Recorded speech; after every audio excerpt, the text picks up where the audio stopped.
Peter Rabbit and the Garden Gate, an abridged retelling of the beloved classic by Beatrix Potter.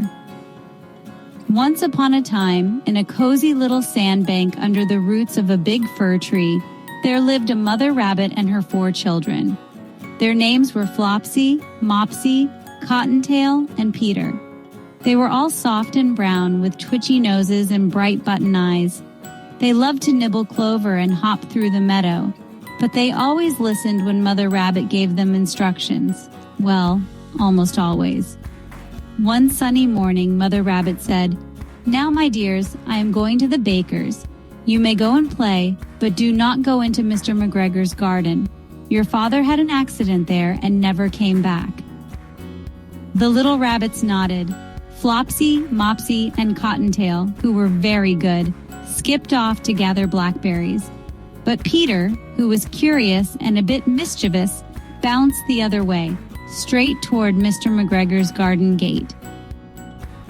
Peter hopped along the hedge, sniffing the wind and looking around. Then he saw it, the garden gate. It stood slightly open, and inside was a wonderland of vegetables. Shiny green cabbages, plump tomatoes, crunchy carrots, and big leafy lettuces. Peter licked his lips. "I'll only peek," he whispered. But the moment he squeezed under the gate, he forgot all about peeking. He munched a lettuce leaf, gobbled a few green beans, and nibbled a radish or 2. Everything was so fresh and tasty that Peter didn't hear the footsteps behind him.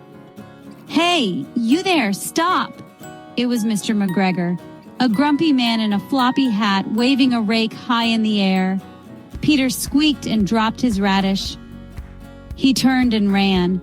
Peter darted through the rows of vegetables. He scrambled under a cabbage leaf, then darted behind a watering can. But Mr. McGregor was fast, too fast. "Stop, you naughty rabbit!" shouted Mr. McGregor. Peter's little heart pounded, his whiskers shook. "I shouldn't have come here," he thought.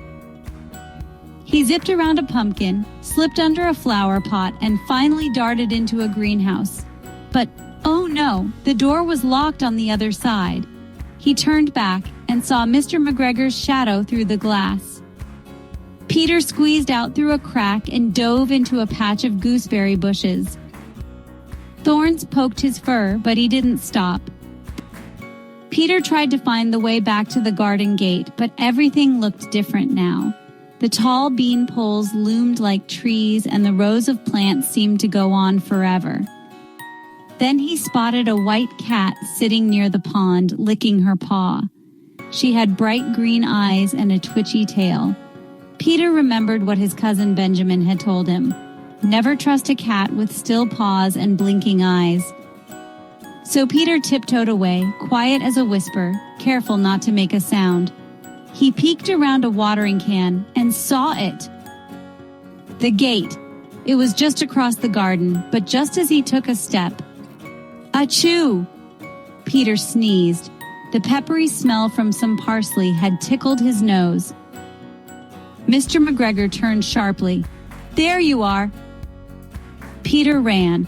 As Peter dashed toward the gate, one of his shoes caught on a cabbage stalk and came off. He kept running, but his other shoe slipped off near the potatoes. Now barefoot and muddy, Peter squeezed under the gate at last, just in time. Mr. McGregor stomped after him, but Peter was gone. He didn't stop hopping until he reached the tool shed, the hedge, the oak tree, and finally, his own soft burrow under the fir tree. Peter tumbled into the burrow, panting and muddy, with no shoes, no jacket, and a very rumbly tummy. Flopsy, Mopsy, and Cottontail were already home. They had baskets full of berries and bright, clean fur. Mother Rabbit looked at Peter and shook her head gently. "Oh, Peter," she said, "no dinner for you, I'm afraid. Just a spoonful of chamomile tea and early bedtime." Peter didn't argue. He was so tired from his adventure that he sipped his warm tea and snuggled into bed with a yawn. As Peter drifted to sleep, he dreamed of soft lettuces and safe gardens. No angry gardeners, No thorns or lost shoes, only his warm bed, his soft blanket, and the sound of the wind rustling the fir tree above. He had learned a very big lesson that day, and from then on, Peter listened just a little more closely when his mother said, "Not Mr. McGregor's garden." The end.